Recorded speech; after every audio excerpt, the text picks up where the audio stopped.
I thought I'd give you a preview of what I did to take care of the flooding down here in the cellar. As the videos will show, is the water comes from this area here, right in front of the, the water heater. It comes up here and it flows down this direction and then to the sump pump area. And so what I did was I excavated this area about 6 inches, 8 inches down. And then I put a trench in the middle of that, which was another 6 inches down, and put a perforated pipe through here into this area. And you can see where the perforated pipe comes out. And these weep holes will take care of the excess water that doesn't go into the pipe and drain into this. I took out a lot of earth from this sump pump area and lowered it about 8 inches or so, so the water will flow in, and then the float device there on the sump pump would be full on, and we'd be able to get more water out of there quickly. And the whole thing is I didn't want any water to be above the rock, and so that's the goal. And in theory it should work, and we'll see how that that works out. And so here is the pipe that was already here, and this is the extension I put in between here and here, and it goes up, and I secured it to the ceiling because I don't know how much pressure is going to be, and then out the I guess the vent area, which now I'm going to show you where it comes out.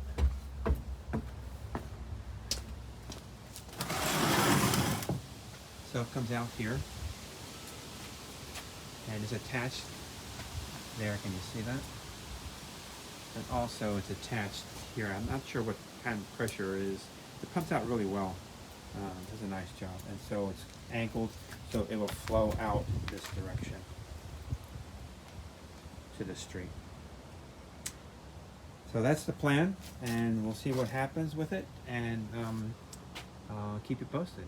There it is. Well, we are flooded down here, and I had to reactivate the pump manually, and you can see the water's being drawn. You can see that it's moving. And now I have to, well, as you can see, my cellar's flooded all the way back there to where my heater is, water heater. And this is where it exits, right there. But it's not getting out fast enough. There's more water down here than I'm used to.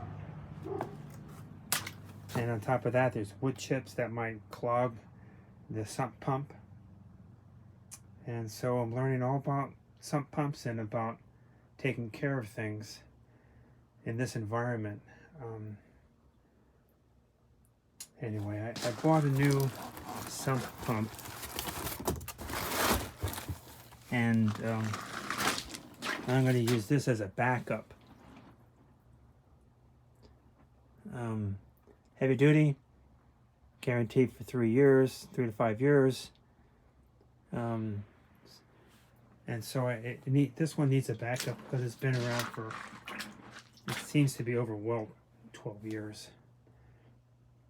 And so I've opened up some weep holes here to let the water go into this basin. And the basin has a metal, oh, what is that? Oh, that's a rock that shouldn't even be in there. Oh. Anyway, and so the water is coming from obviously that direction. Nice and clear water. It's a little murky because I've been walking here. See all the wood chips in there? I'm not sure where they came from, but they can't go into the sump pump. So I'm trying my best to keep them out.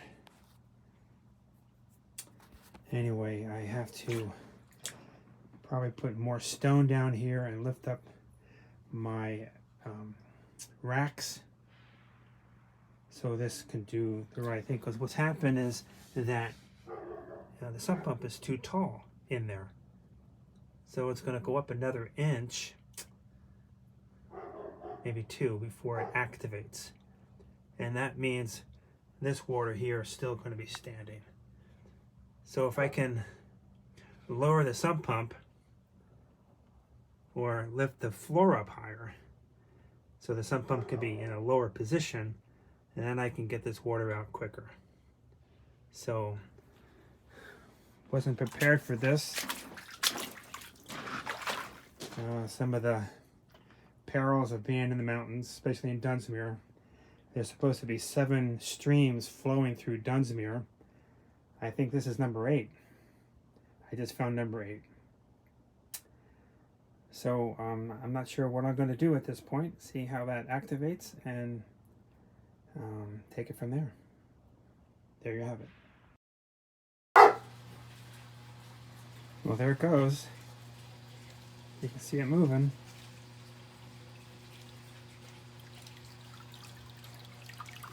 Things coming up here. Yep. A lot of water.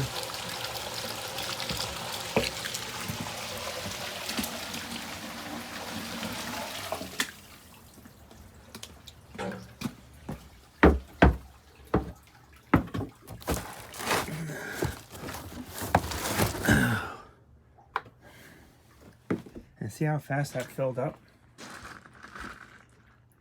I don't know if it fills up fast enough, but we'll see. I'm gonna let it take its course and maybe get dry. See what happens. There it is. See how clean that water is there. Water's come from this direction, flowing down to this direction. Here we go. A lot of movement.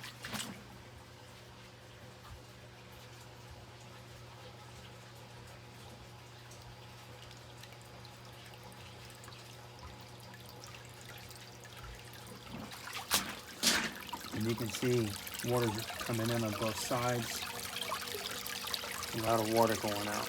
I should measure it to see how much is going out. And then it gets low enough and the float will just kick it off. There it is. And of course it's going up. Alright. There it is. Here I am waiting for the sump pump to activate to fill up this bucket, trying to determine how much water is in the basin that it's going to pump out. I put some logs on top of the bucket. It has a tendency to tip. I don't know how much force the water is going to come out of that pipe. So I'm going to go down and see what's taking it so long and see if I can trip it and then capture it instead of trying to wait. Yeah, I'm not sure why. There's a lot of water here. And it is not tripping. Why is that?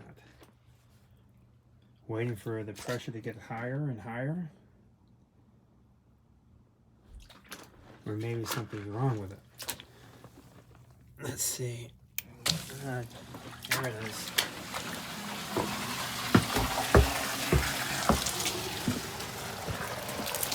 Well, that's more than 5 gallons. Wow.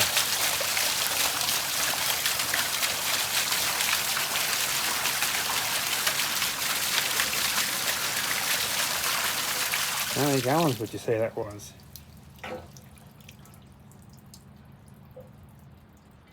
Wow. That was a lot.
Well, this is the rock I'm going to get. Put it on this truck, or in the truck. Well, I'm not going to do it. So I'm going to set this up with my buckets and my crate and see what comes about. Big place.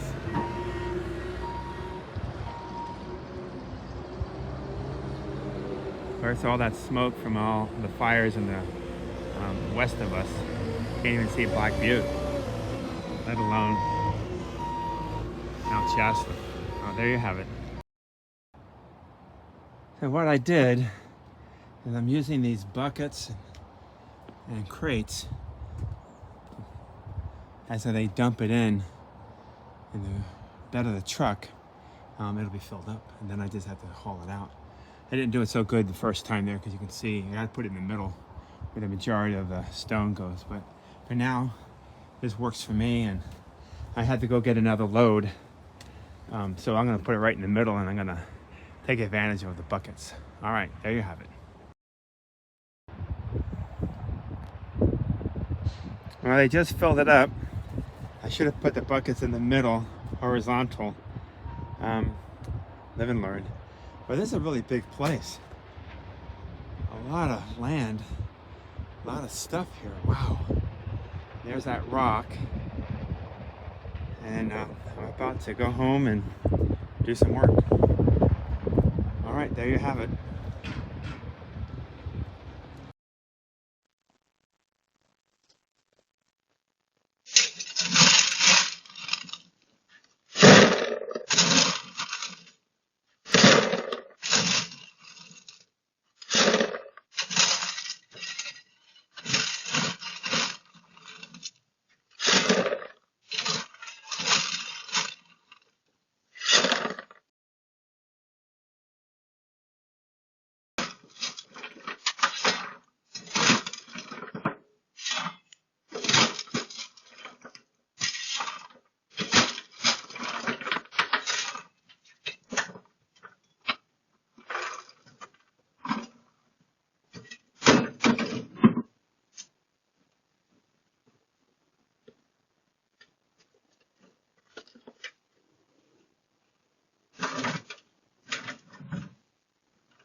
Well, this is like my fourth trip here with the barrel, and I'm using a crate to help manhandle that. So let me show you what I've done so far. That's what I've done so far. This had to go the rest of it. This is around 12 inches deep. That over there is about 6 inches deep. So I'm surely going to have to go and get another load, at least one more, maybe two. But bringing it down these steps, not easy, but it's all downhill. That's the blessing. It's not uphill. So anyway, there you have it.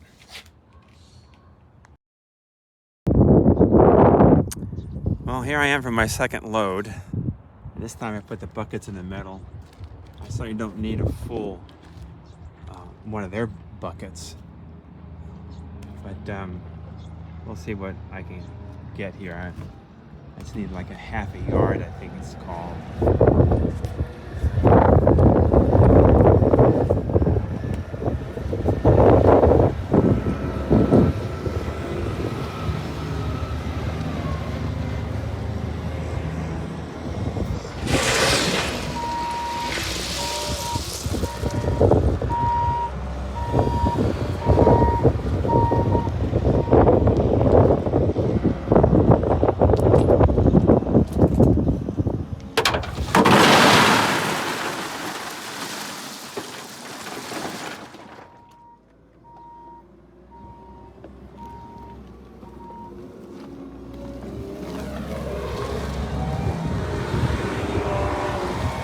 And he's gone.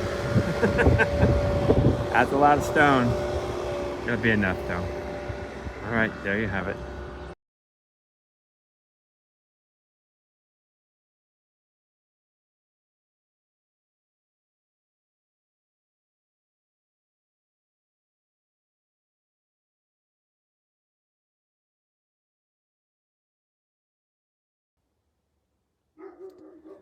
Well, here we are.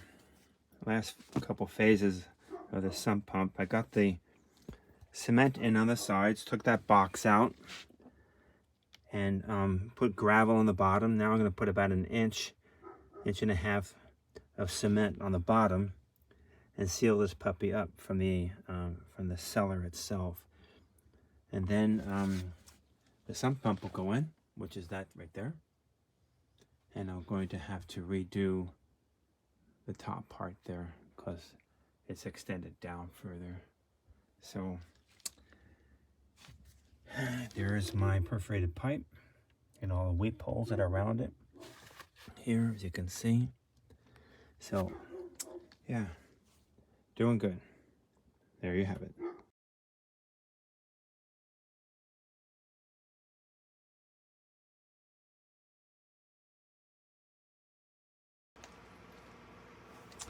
Well, this is the last phase of the box for the sump pump.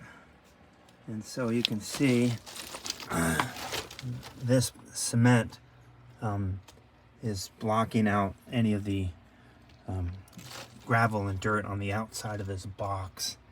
And I just put the cement floor in. I just got a half a bag of cement, mixed it and poured it, and tamped it down best I could. I am no man that can do construction, but it worked out pretty well, as you can see. So this is the last phase of the sump pump well, and then we have to do now tomorrow. We'll put the sump pump in and hook it up and wait for rain, which is coming tomorrow, I'm told. That's why it's important to get this done right away. And of course, there's that 4-inch pipe, a perforated pipe, and all of this, of course, has been reduced down below ground for what it was, about 6 to 12 inches. 12 inches in this area and 6 inches in this area. So it's going to flow from back there all the way to there.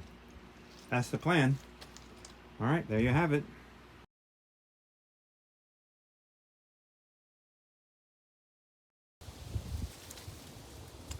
This is where that 1.5-inch pipe comes out of from the cellar from the sump pump. And I attached it to the side here. I'm not sure how much force that pump is going to produce. Then it comes down, and I have it angled so it goes out against there and then out that direction toward the street. So let's see how that works. I'll give you an update when we do get the excess water and the snow melt, which will probably be January. And here it is, what, October? Yeah. So I'm like, I can't test it. There's just too much water needed to test it. But in theory, it all will work. There it is.